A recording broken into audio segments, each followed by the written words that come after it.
Hi friends, ఇదిగోండి మా అరటి చెట్టు. ఇది అరటి పువ్వు కనపడుతుంది కదా, ఇదేనండి అరటి పువ్వు. ఈ అరటి పువ్వుని కర్రీ ప్రిపేర్ చేసుకోవచ్చండి. చాలా అద్భుతమైన రుచిగా ఉంటుంది. ముందుగా అరటి పువ్వుని మనం కోసుకొని, ఇదిగోండి ఇవి ఆ రెక్కలు తీసేయంగా చిన్న చిన్న అరటి పువ్వులు ఉన్నాయి, చూసారు కదా. ఈ అరటి పువ్వుల్ని ఇలా ఒలుచుకోవాలి. మళ్ళీ ఒక్కొక్క అరటి పువ్వుని తీసుకొని లోపల కీసర ఉంటుంది, ఆ కీసరాన్ని తీసేయాలండి. ఆ కేసరాన్ని ఎలా తీయాలో చూడండి. ఇదిగోండి ఇలా ఈ అరటి పువ్వుని తీసుకొని చేతికి నూనె రాసుకోండి, లేకపోతే నల్లగా అవుతాయి జిడ్డు. ఈ ఒక్కొక్క అరటి పువ్వుని ఇలా ఒలుచుకుంటూ దాని పొట్టని ఇట్లా తీస్తే లోపల కేసరం ఉంటుంది. ఇదిగోండి ఈ కేసరాన్ని తీసేయాలి. ఈ కేసరాన్ని మొత్తాన్ని వేరేసుకొని పువ్వుని పక్కన పెట్టుకోండి. ఆ పువ్వు రెబ్బలను పక్కన పెట్టుకున్నాక ఇట్లా ప్రతి ఒక్క దాంట్లో తీసేసుకుంటూ వచ్చి లేత పువ్వులు బాగుంటాయి. ఇంకా వీటిని పక్కన పెట్టుకొని కందిపప్పు ఒక గ్లాసు, చిన్న గ్లాసు, పచ్చెనపప్పు ఒక చిన్న గ్లాసు, ఎండుమిర్చి వాటర్లో నానబెట్టుకోండి ఒక గంట సేపు.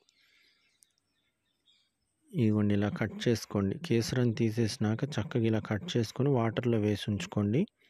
వీటిని ఉడకబెట్టండి. కొంచెం ఒక 10 మినిట్స్ ఉడకబెడితే చాలు, తొందరగానే ఉడికితే. ఇదిగోండి పచ్చెనపప్పు, కందిపప్పు, ఎండుమిర్చి నానబెట్టుకున్నాం కదా, వీటిని నానినాక చక్కగా మిక్సీలో వేసేసి గ్రైండ్ చేసేసుకోండి కచ్చాపచ్చాగా. కొంచెం పలుకున్నా పర్లేదు, ఎక్కడన్నా ఒక పచ్చెనపప్పు ఉన్నా పర్లేదు, కూరలో అవి బాగానే ఉంటాయి. ఈ విధంగా గ్రైండ్ చేసుకొని పక్కన పెట్టుకొని తాలింపు వేసుకోవాలి.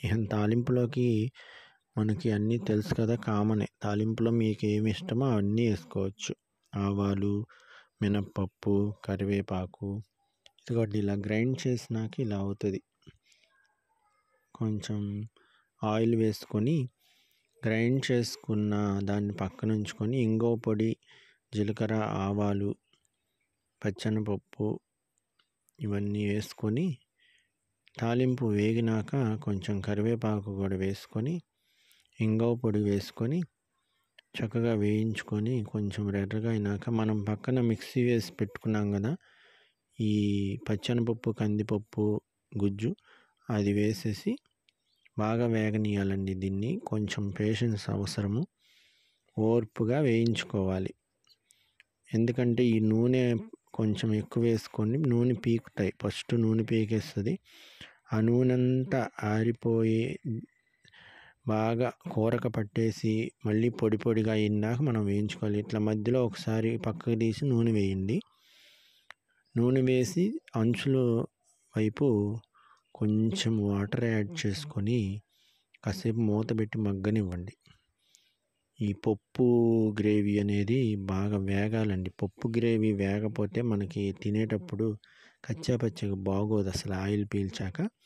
ఇది ఎంత వేగితే అంత రుచి. ఇదిగోండి బాగా ఇలా వేపుకొని ఇలా రావాలన్నమాట. దాని మీద వచ్చినాక మనం ఉడకబెట్టి పక్కన పెట్టుకున్న అరటి పువ్వుని చక్కగా ఆ పప్పులో యాడ్ చేసేసి వేయించేయండి. మళ్ళీ బాగా వేయించుకోండి. ఇది కూడా పచ్చి కొబ్బరి ఉంటుందిగా, పచ్చి కొబ్బరి తురుముని, కొత్తిమీరని పక్కన పెట్టుకోండి, రెడీగా పెట్టుకొని ఇది వేగినాక ఇదిగోండి ఇలా వేపుకోండి. బాగా వేగనివ్వాలండి. ఇది ఎంత ఓపికగా వేయించితే అంత రుచి ఈ కూర. చాలా ఆరోగ్యకరమైన అరటి పువ్వు కూర అండి. ఇది ఆరోగ్యానికి చాలా మంచిది. షుగర్ పేషెంట్స్ కానీ, బీపీ పేషెంట్స్ చాలా పోషక విలువలు అందుతాయి. ఇలా పచ్చి కొబ్బరి తురుమును కూడా చివరిలో చక్కగా చల్లుకొని కలుపుకొని బాగా కలియబెట్టేసుకొని వేపుకొని కొంచెం కొత్తిమీర కూడా యాడ్ చేసేసుకొని, కొత్తిమీర తెలుసు కదా, దివ్యమైన ఔషధ గుణాలున్న ఆయుర్వేద ఆకులు. కొత్తిమీర వెనకటి నుంచి పూర్వకాలం నుండి కొత్తిమీరకి ఎంతో పేరు. ఆయుర్వేదంలో ఎన్నో పోషక విలువలు అందుతాయి, ఎన్నో రోగాలను హరించి వేస్తాయి మన దేహంలో. చూడండి ఇలా చక్కగా బాగా వేయించుకొని ఇలా ఫ్రై అయిపోయినాక స్టవ్ ఆఫ్ చేసుకోవాలి. చక్కగా చూడండి అరటి పువ్వు కూర బాగా రెడీ అయింది. చాలా టేస్టీగా ఉందండి రైస్లోకి. Wonderful tasty curry.